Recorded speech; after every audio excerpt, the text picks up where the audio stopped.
This is a hiddush, an innovation in the linkage between Tefillin and Kaved, Abba and Ima, honor your father and mother. About 45 years ago, I started to put on Tefillin every day, and I used to consider that my mitzvah. And in 45 years, I've never missed a day of Tefillin. And the thing about it is, what happened today was, I actually had a dream this morning. I was woken up at 6 o'clock in the morning by a startling dream that I heard I heard somebody in the bathroom, and I heard some man urinating in the bathroom, and I got up. Obviously, it was like a dream here. I got up, I walked in, I opened the door, and it was a man there in a hoodie, urinating in the urinal. And I pushed it back, and the man in the hoodie was my father, who's dead. He was pale white like a ghost with no nose. And the key here is, and I woke up immediately startled. I had been doing something for some woman in Japan, and the day before she had told me to read this book, Many Lives, Many Mansions, and I didn't read it, didn't look for it. But then I'm thinking something else that I read, in the Zohar, how it has that the whole idea of Tefillin was the original binding of Isaac. And it was the unification of the father and the son, Abraham and Isaac. The Akeda and the binding and the knot of the Tefillin of the arm. That's wrong. And the binding on the arm. And this is the union of father and son.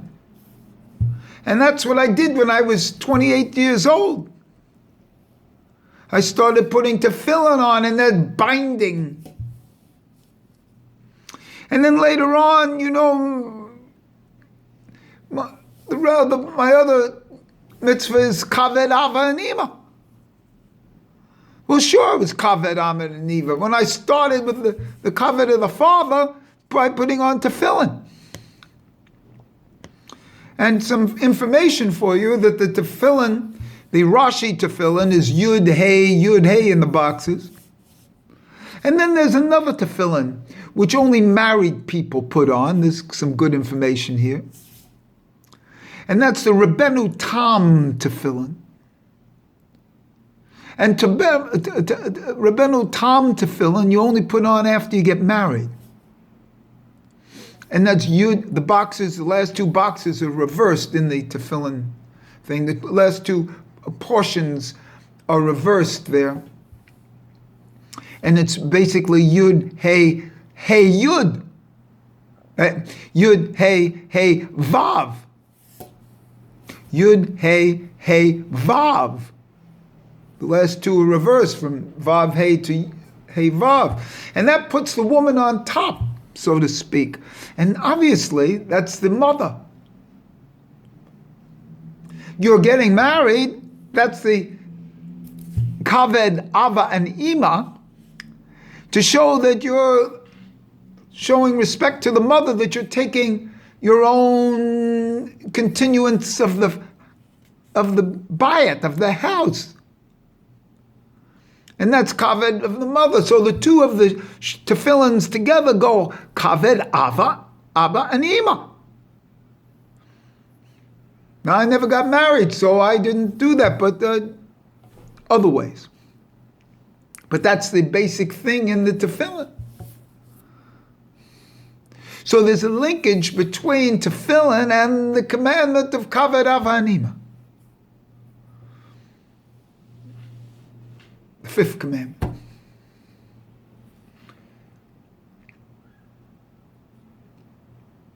I think it's,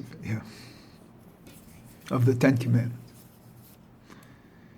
So, this union here of that knot in the arm tefillin, which to me is a yud, which it is a yud, and that yud is a very special thing because I have some other stuff we'll get into some other time. And this all comes about by actually seeing my father in a ghost today after I did some religious thing, not my religion, for somebody else yesterday. And all this has come together as an honoring father and mother through the aspects of tefillin. And that my own tie-ins and whatever reasons why started and are in the continuum. And so the big thing about this is that the kavod av and the honor of father and mother is inherent in the tefillin. And the tie-in to the father. Because the right hand puts on the left hand, and the right hand is Avraham, as Hesed, and it puts on the Gevurah, ties the Gevurah, which is Yitzhak, and it's a binding into the societal. And tefillin has always been my mitzvah, and my other mitzvah is kavod av ha'anima, and they're really one.